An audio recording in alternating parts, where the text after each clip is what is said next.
በግብርናው ዘርፍ እየተሰሩ ካሉ ውጤታማ ስራዎች ውስጥ አንደኛው ጾማቸውን ሲያድሩ በነበሩ ሰፊ የቆላማ አካባቢዎች በስፋት እየተተገበረ የሚገኘው የልማት ስራ ተጠቃሽ ነው። የበጋ መስኖ ልማት በሶማሌ ክልል የተለያዩ አካባቢዎችም በስፋት እየተተገበረ ሲገኝ ይህም ውጤታማ አድርጎናል ይላል በሸበሌ ዞን የበረአኒ ወረዳ አርሶ አደር አህመድ ሼክ ኑር። በፊት በቆሎ ነው የምንሰራቸው።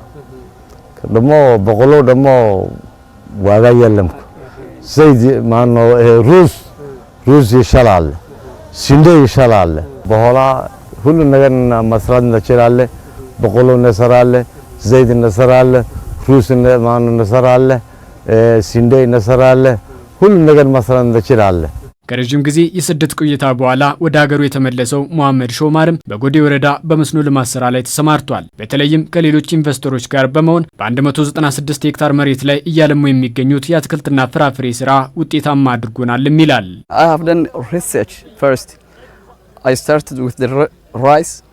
መጀመሪያ ጥናት አድርጌ ነው ወደዚህ ስራ የገባሁት። ከዚያ በፊት ግን የሩዝና ስንዴ ምርት ላይ ነበር ስሰራ የነበረው። ባደረግነውም ጥናትም የአትክልትና ፍራፍሬ ልማት ላይ ብንሰራ ውጤታማ እንደምንሆን ስለተረዳን ይህን ስራ ጀመርን። እኛም እንደ ሙዝ፣ ሽንኩርት፣ ሀባብ ያሉ አንዳንድ ፍራፍሬዎችን እንዲሁም ሊሞኒስት፣ ፓፓያና የመሳሰሉትንም ማልማት ጀመርኩኝ። አሁን ስኬታማ ስራ ላይ ነን እና እኔ እንደማስበው ከክፍተቶች ይልቅ ማድረግ የሚቻለውን ማድረግ የተሻለ ነው። ስለዚህ አሁን ተሳክቶልናል።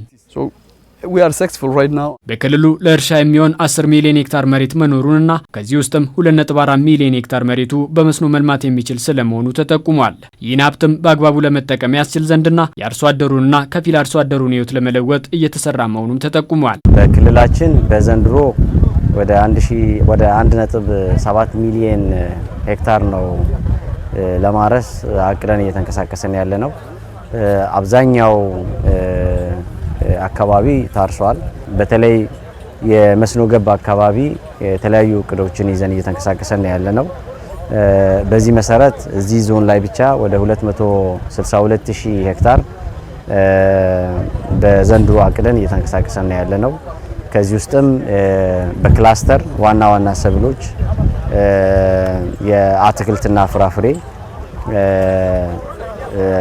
አርገን በተለያየ አካባቢዎች ስራ እየሰራን ያለ ነው።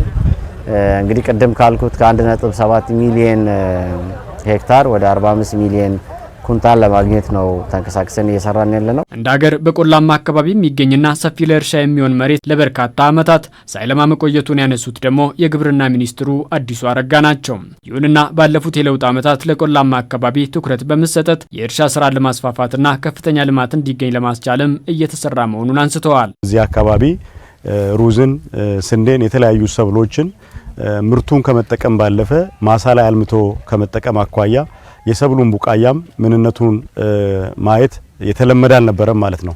አሁን ግን እየተደረገ ባለው እንቅስቃሴ ውጤታማ በሆነ መልኩ የበቆሎ እርሻን፣ የሩዝ እርሻን እንደዚሁም ደግሞ የስንዴ ጅምር እንቅስቃሴዎችን አይተናል። ይሄ የምግብ ዋስትናችንን ለማረጋገጥ የምናደርገውን ጥረት በእጅጉ የሚያሳካ ነው። አርብቶ አደሮቹ ከፍተኛ መነሳሳት ነው ያላቸው።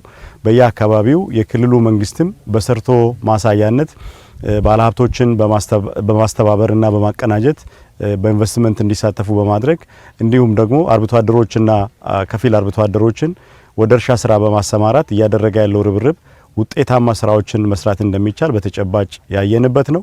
በተለይም በተኪ ምርት ላይ ከፍተኛ ስራ እየተሰራ ነው ያሉት ሚኒስትሩ ለአብነት ባነሱት ከሩዝ ምርት ላይም በዚህ ዓመት 80 ሚሊዮን ኩንታል ምርት የሚጠበቅ መሆኑን አስገንዝበዋል። ገቢ ምርቶችን ከመተካት አኳያ እንደ መንግስት የያዝነውን ግብ በእጅጉ ለማሳካት የሚያስችል እንቅስቃሴ እንዳለ ነው ያየነው። የሩዙ ቡቃያ ሁላችሁም እንደምታዩት በጣም በጥሩ ደረጃ ላይ ነው ያለው። ሀገራችን በየአመቱ የሩዝ ምርትን ከውጭ በማስገባት በየአመቱ እስከ 245 ሚሊዮን የአሜሪካ ዶላር ወጪ ታደርግ ነበረ።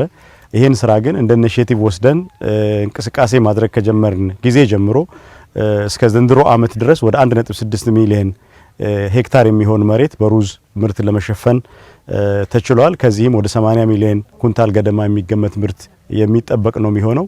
ይሄ ሩዝን ከውጭ በማስገባት የምናወጣውን የውጭ ምንዛሪ ከማዳን አኳያ ከፍተኛ የሆነ አስተዋጽኦ እንደሚኖረው ይታመናል። በመሆኑም ለእርሻ መዋል ያለበትን መሬት አሟጦ በመጠቀም ምርትና ምርታማነትን ይበልጥ ለማሳደግ የሚሰራ መሆኑም ተጠቁሟል።